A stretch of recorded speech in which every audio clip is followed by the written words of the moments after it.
I can't think of what exact name I would pick, but definitely a name other than Matt, because everywhere I go, it's like, oh, here's Matt and Matt and Matt and Matt and Matt. It's like, all right, let's all start going by last names, because there's way too many Matts. Your last name's pretty cool sounding, too. Yeah, it is. It has a kind of a gothic feel to it. Yeah, it's especially great working in a haunted house where everyone got excited. They're like, we have a person with that last name working here. This is amazing. It's like, okay. Spell Matt with 3 T's instead of 2. You could change the last letter to Matt. Math? Or H, it could be math. Yeah. Not a popular one. Okay. Then no one would like you ever again. No. You become the least popular person in the greater Boston Then you'd be area. really scary. My girlfriend be would Matt. understand me even less. Oh, no. Wah, wah. Previously in Greater Boston. The biggest cutback we've had to make is our monthly squeezy stress ball allotment. On a bad day, I can reduce one of those balls to a crumbling mess by lunchtime. These balloons, they exploded, and now I've got dried T-bits all in the controls, covering the window. Ah! I can't see. It got in my eyes. Hey, your friend's in line. The dippity-douche who consoles the sandwiches? He's not my friend. Redline. Arlington, Anna Cambridge, from Dorchester. Jamaica Plain, I've heard Revere, Columbus my whole Hanson. Wellesley. Wilmington. Redline. Worcester. I'm from Somerville. Peabody, Tewksbury. Park. Roslindale. Andover. Dorchester. Framingham. Medford, This is. Lowell. Fenway Park. This is Revere. Methuen. This is This is Greater Boston. This week in Greater Boston, episode 18, Breaking Kayfabe. Dear Editor. Dear editor. Dear Editor. Dear Editor, I have been very impressed with your coverage of forthcoming events in the fledgling city of Redline in recent issues. I admit, when you first predicted that Redline would be subjected to a dangerous prank that would evoke tragic events from Boston's past, I was skeptical. But after the molasses bomb was detonated, I could no longer deny the perspicacity of your prognosticators. As one of the original Fixie City claim stakers in Redline, it is a great comfort to me to know that at least one publication is reporting on the state of our community not just as events happen, but before they happen. I am now eagerly awaiting your revelation of the promising new candidate you have predicted will soon enter the mayoral contest. Mayflower Johnson, Redline, Massachusetts. Dear Editor. Dear editor. Dear Editor. Dear Editor. Dear Editor, please, do your damn job. I have been deeply disappointed in recent issues of political prognostication due to your ever-expanding focus on events local to Boston, particularly the founding of this functionally incomprehensible red line community. You consistently try to position this absurd occurrence as some sort of grand metaphor for the future of the nation, as though we can interpret broad national events through the lens of railway mismanagement, sensationalistic real estate repurposement, comical governance by an unemployed children's cartoonist. Actually, never mind. Now that I consider the absurdities of the recent presidential election, I see exactly what you're getting at. Carry on. Dixon C. Hammersmith, Hampton, Sydney, VA. Dear Editor. Dear editor. Dear Editor. Dear Editor. Dear Editor, in your latest issue of Political Prognostication, you discussed recent speeches by Redline mayoral candidate Isabel Powell, including her oft-repeated line referring to Redline as an underground railroad, quote, unquote. And yet, you did not call out the blatant inaccuracy of this description. I do not live in Massachusetts, and yet even I know that the Red Line runs only partially underground.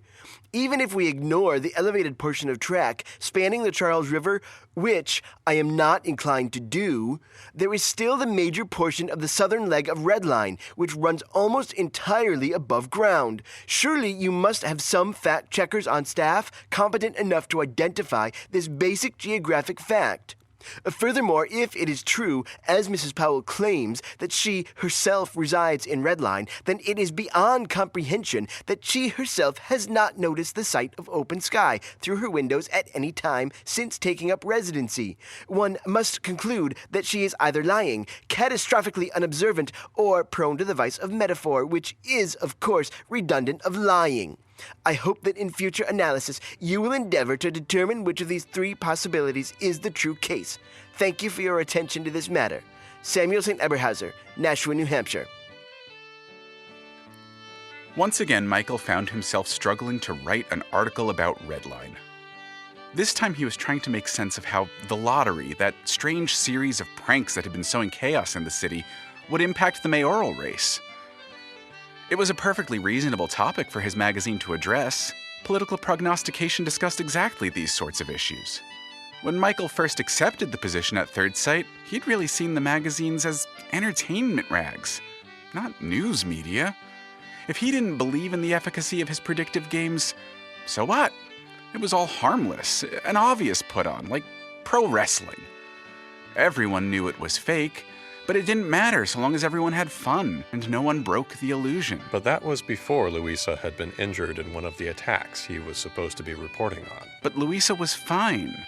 Should he really be worrying about an injury that hadn't even happened? It did happen. She's wearing an eye patch. Yes, she'll recover in a couple of days, but if instead of that absurd rain of tea leaves that had poured down on everyone in that train car, the perpetrators had chosen to spray actual hot tea, everyone could have been seriously scalded. It was useless to worry about such could-have-beens. Wasn't it? But where are these lunatics going with their antics? What's their next move? What's their endgame? What if someone gets hurt? And now he's got another message from the publisher. He wasn't even sure when the pneumatic tube had been added to his office. It wasn't there a month ago, and now it was. He'd never even seen a construction crew. But the boss had been giving Michael more and more specific instructions, leads, unnamed sources. It eventually made sense to start sending messages to Michael directly, instead of routing everything through Extinction event. Michael, I understand that you are concerned about the potential for injuries in future lottery events. Our contact with the spirit of Mrs. Mary J. Lincoln has revealed to us that you are correct to worry. Please warn readers of this fact in your next article. But also, you may inform them that hanging an unused railroad spike horizontally above any emergency exit window in commuter homes will help to protect family members against such resulting ill fortune. So, here he is, publishing articles about using luck charms and the power of positive thinking to avoid serious injury. It wasn't a game to his readers. It was serious business. They cared about who he covered and how he covered it, and used his absurd recommendations to make real-life decisions. Real political decisions. Christ, he'd received a phone call from an actual sitting senator who had read one of his articles and called him up to ask for additional details. He was crafting a bit of legislation about infrastructure management, and after reading an article on contextual paralinguistic feng shui, he'd wanted Michael's input on whether his bill's language was optimally structured to channel proper chi for legislative passage. None of that even makes sense. And that's not even how actual feng shui is supposed to work. But people ate it up. They loved it. They arranged significant portions of their lives around it. So long as Michael kept up the pretense that it was all real, every one of his readers was eager to go along with the ruse, no matter what it cost them. How am I supposed to feel good about doing something so predatory? And yet, this was where Leon had wanted him. Leon had made this happen. How could he second-guess Leon's intentions? It was never supposed to be forever. Michael, please, don't do this forever. If you could pick any other name to have, what name would you choose and why? Leonardo or Raphael. The reason why I chose Leonardo is because of Ninja Turtles, and the same thing as Raphael, and also is because my grandfather, he passed away, so I would have his name. But the reason why I always liked George as opposed to my actual name is because my grandfather, both of my grandfathers were Georges, and they were very influential people in my life. I think Brianna. I think I look like a Brianna. I think like Brianna is like such a sassy name, and I'm such a sassy person and dramatic. Daquan, because it's thug. Olivia. I feel like I'm more like of a O, because I like to always say, oh my gosh, or oh something. John Michael or Michael. I don't know, it's just it's just a name that I use when, I'm messing with people and they ask me what's my name and I want to be a clown. I usually say Michael. It sounds cool, John Michael. What's your name? John Michael. I'd go with something that would throw people off. Denzel. I would go with Denzel because it'll throw people off, but Denzel Washington is like wicked attractive. So I would name myself Denzel. It's like a powerful name. I do not know what other name I would have. I haven't thought of that. I just am who I am, and I beg to differ, so... Just want to be you. Yep. Dipshit Poletti. Dipshit Poletti? Tofurkey Poletti. Tofurkey Poletti. Toe-fuckery, Poletti. Fuckery Poletti? Maybe just be Panda Bear again. False friend Poletti. Embarrassment to vegans Poletti. Panda Bear Fuzzy Bottom. Panda Bear Fuzzy Bottom, maybe. Bring back Gemma. Bring back Gemma? She was kind of an asshole, but at least she was a normal asshole instead of a Poletti asshole. Poletti. Dipshit Poletti. Dumb shit Poletti. Dumbass Poletti. Dumbass Poletti? Jackass Poletti. Jackass Poletti? Asswipe Poletti. Asswipe Poletti. Ass Poletti. Ass Poletti. Should do Panda Bear again. That I'm certain of. Eat a fucking hamburger and choke on it, Hamburger Poletti. and choke on it, Poletti. You used to be a better person. You used to be a better person. Yeah, I mean, I wouldn't go with like apocalyptic Panda Bear. That's what you shouldn't do. Once again, dipshit Poletti. They couldn't be serious. Could his subordinates really think so little of him? These were not at all the sorts of suggestions he had anticipated when he took Mary Wollstonecraft's advice to seek public input on his new name. I hope that we all understand that Mary Wollstonecraft had nothing to do with any of this. Mary Wollstonecraft was his friend and synergistic spirit. She had certainly not intended to hold Extinction event up for public ridicule. He'd assumed the first round were just jokes, that his coworkers were having a laugh, and would put in their real recommendations if he just left the box up long enough. So he played along, commended them on their senses of humor, encouraged them to move on to their real suggestions. But if anything, the names had only grown stranger and more horrible. Tofurkey Poletti? Really? What is that even supposed to mean? Was it a swipe against his veganism? A battle cry in celebration of animal slaughter? You're clearly overthinking it. Or was it just some sort of unintelligible personal swipe against him as an individual? That one. I obviously can't name myself any of these, but I have to pick something. I have to follow Mary Wollstonecraft's instructions, or I'll lose her favor. Sounds like someone else has some instructions for you. What ridiculous errand is he sending me on now? My dear Mr. Poletti, please do me the favor of running out to the Olive Garden food truck. I would like another of their excellent tuna sub sandwiches. With extra celery, please, though of course that should go without saying. And while you're there, please do me the kindness of delivering the enclosed envelope to Nica. Be discreet with this delivery, of course. She will be expecting it. Again with the Olive Garden. Why must I run laps to that den of death, that mobile mausoleum of meat? And I'm treated as a courier, no less, to this dour blood merchant, this Nica woman, who has nothing whatsoever to do with the company that I rightly ought to be devoting my time to running. Nica's working at the Olive Garden? Oh, Michael, you're in my office. I was just walking past. Which Olive Garden? Not the food truck one you keep bringing all those tuna sandwiches back from. No? Yes. Oh, man, I've been looking all over for her. I couldn't find her anywhere.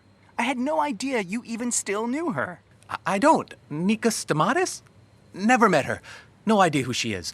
What was that name again? Like you'd forget that I'm the one who first introduced you. Thanks so much. Did you say you need a package delivered to her? I can run that over right now. I need to bring her some mail from her brother. What? This? No. This is for my friend. It's for Nica. Go find Nica. You've got it. I'll bring it right over. Thank you so much. You don't even know what favor you've done me. I've been so worried about her. You're welcome? Okay. I'll be back later. And so that bit of discretion went out the window? Perhaps Extinction event really was a dipshit. Oh. I guess he was listening to that. My dear Mr. Poletti, as it turns out, you really are a dipshit. Indeed, he was. I'm not ordinarily fond of rude name-calling, but in this instance, I think I'm going to have to join the consensus. And if the name fit, so be it. My dear Mr. Poletti, you're going to need to keep Michael busy. More articles, more side projects. Perhaps we can arrange for some additional letter writers to give him a heavier mailbag to manage. I don't want him interfering with activities managed out of the Olive Garden. In the meantime, as it seems you've cleared your schedule for the afternoon, I have another task for you. Another loose thread that needs a bit of tugging. Are you familiar with the newsman Chuck Octagon? Because you and he are going to have a little chat.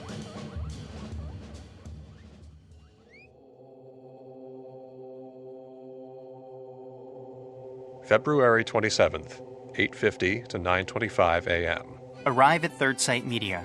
Brew coffee in break room. Recite numbers. Resist the bar. Don't drink. Squeeze stress ball. Bring coffee back to desk. Catch up on email. February 27th, 9:25 to 9:30 a.m.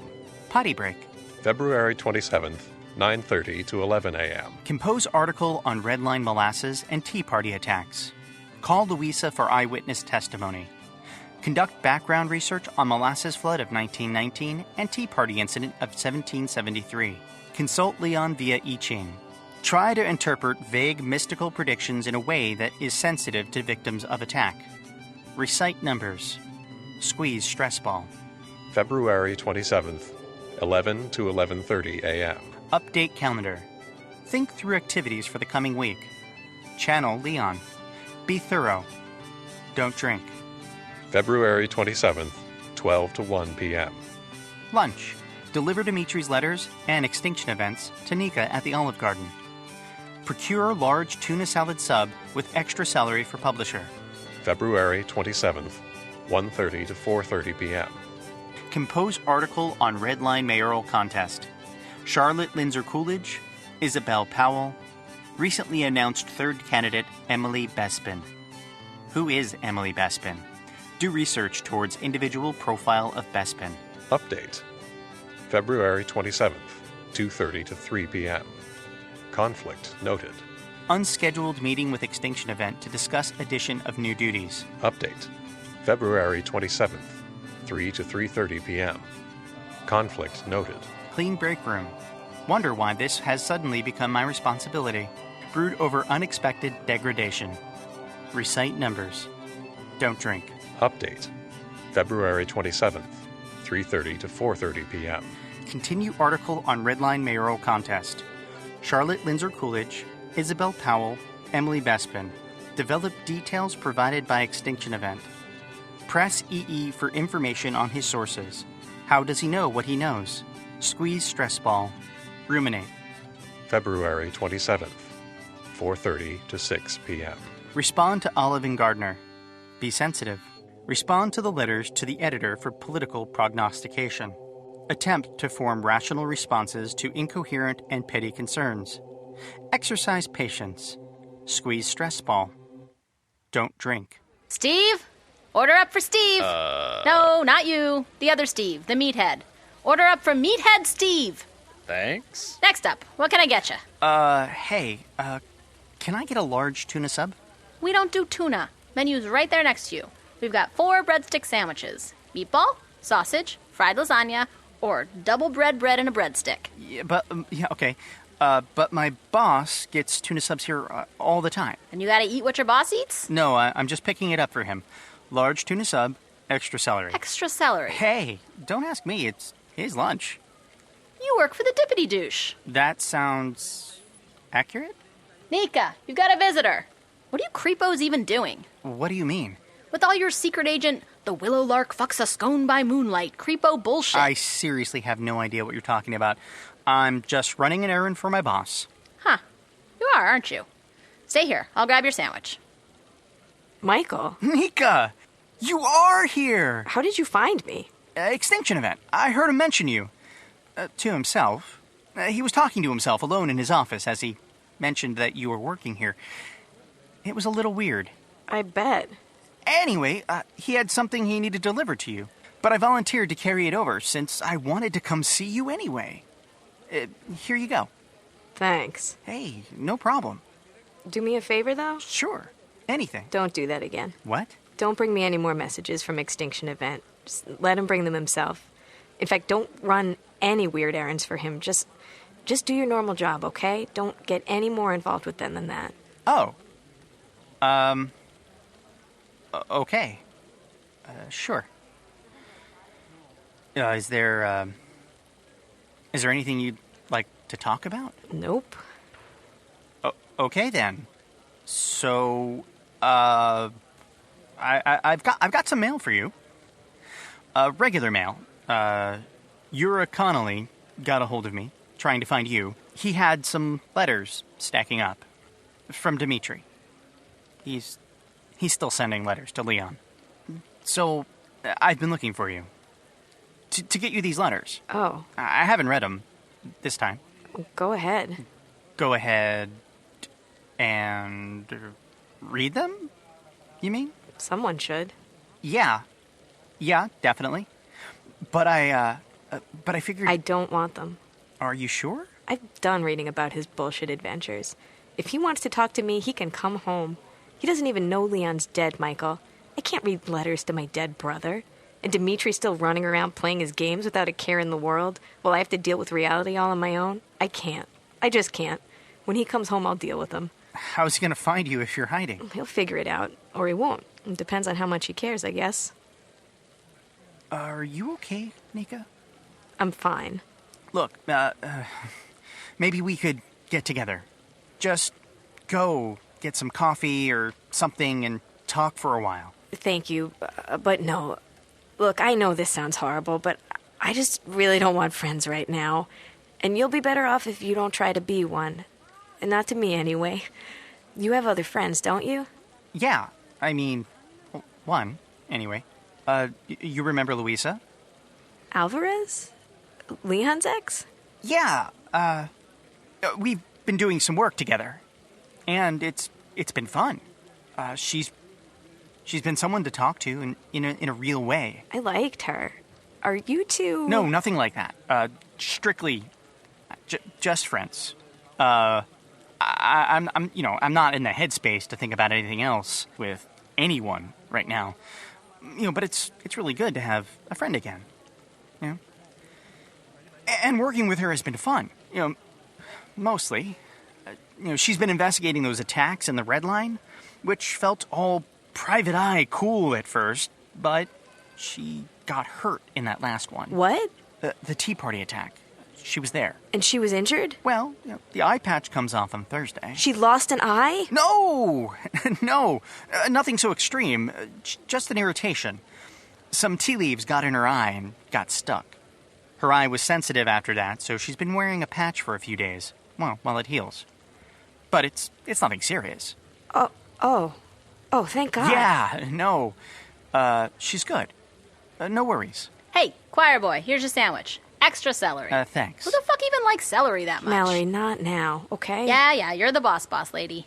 Okay, look, I should get back to work. Yeah, of course. But don't come back, okay? Did I? No, it's nothing that you did. Totally the opposite. I really think you're a good person, Michael, but that's exactly why I'd rather not have you in my life right now, okay?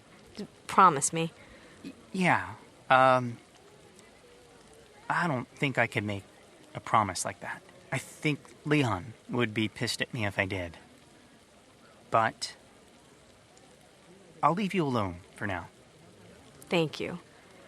And tell Louisa. Yeah? Just tell her I'm glad she's okay.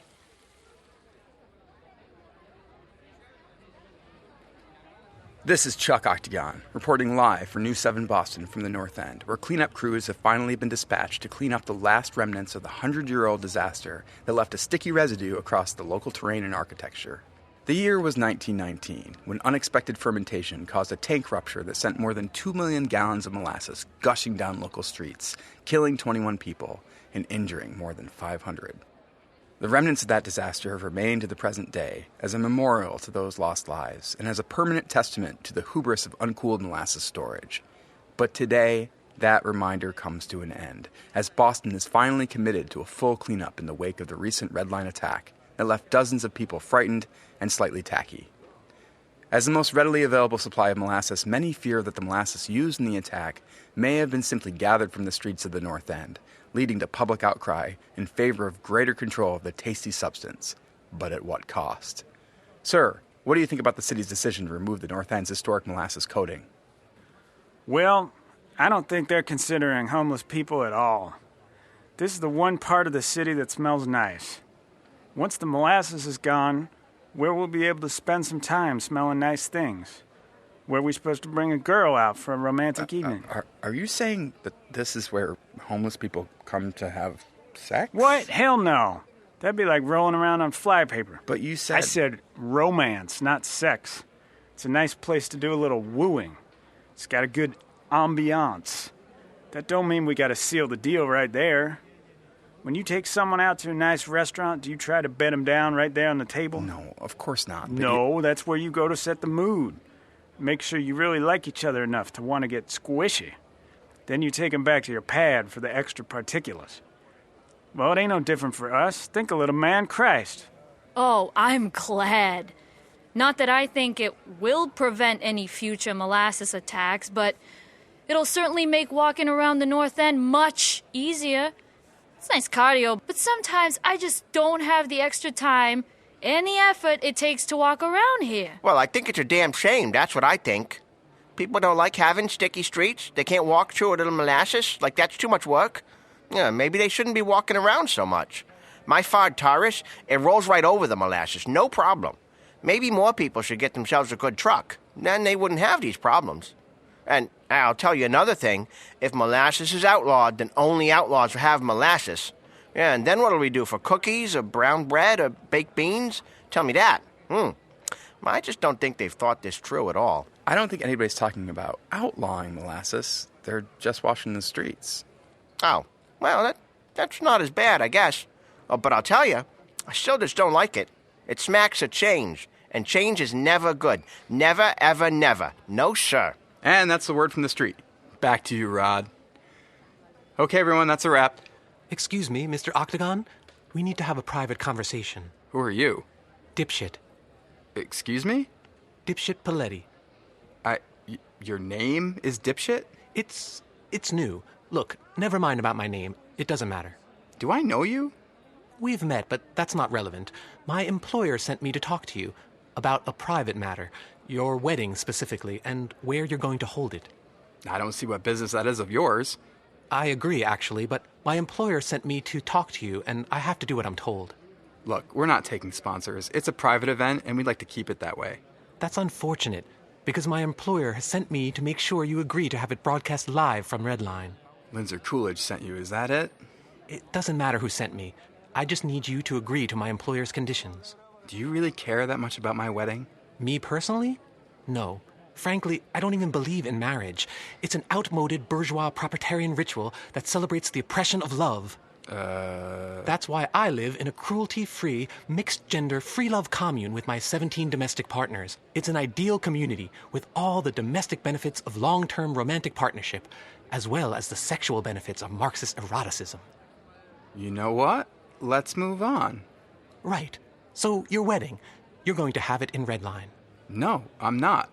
And you can tell the acting mayor that she can shove her conditions up her... Or else your employer is going to receive detailed documentation of how your research trip to Hartford last June was actually a romantic getaway with your fiancé that you illicitly billed to the company. Now hang on. Including photographs of you dining at the restaurant where you claim to have met with a story source and later having a sexy pillow fight in your hotel room that evening. How would they even know from a photograph where the sexy pillow fight happened? Yeah, the restaurant photos are probably more damning. I guess my boss thinks the other one would just embarrass you if it were released. Seriously? Who doesn't like a sexy pillow fight? But the rest of it would be problematic for you if your employers got hold of it. Yeah. Okay, wow, you must be really proud of yourself. So, that's the information I was tasked to deliver to you. On a personal note, I'm really sorry about this. I honestly, I don't feel good about this at all.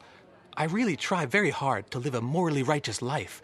I'm vegan after all, but, well, my job is on the line. I don't have a choice. Sure, I understand. I'm really sympathetic to your situation, except that, no, wait, fuck you. That's fair.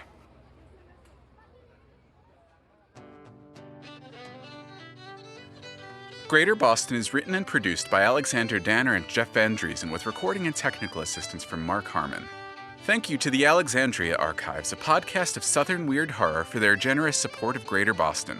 You can find them at alexandriaarchives.com. You too can support Greater Boston through our Patreon. Patrons can receive early access to new episodes, transcripts annotated with production details, and bonus audio.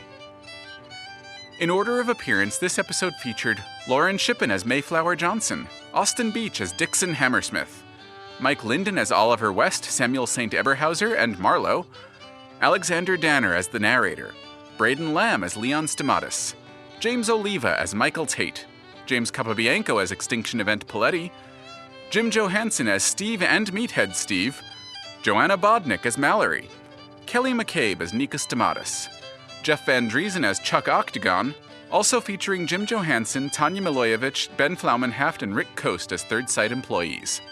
Interviews conducted with real Greater Boston residents.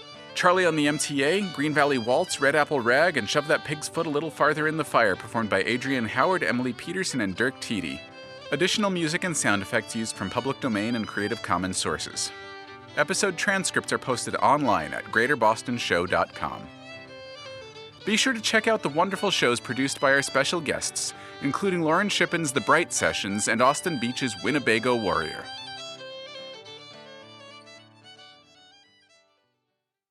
And this has been Greater Boston Spoilers. Oh, did we record all that? Oh yeah, it's all recorded. Don't put this as a credit cookie. No. The lazy dog fell on the nude cat. Oh, rude cat. The lazy dog fell on the rude cat. That's what somebody told me to say as a warm-up on Twitter, so...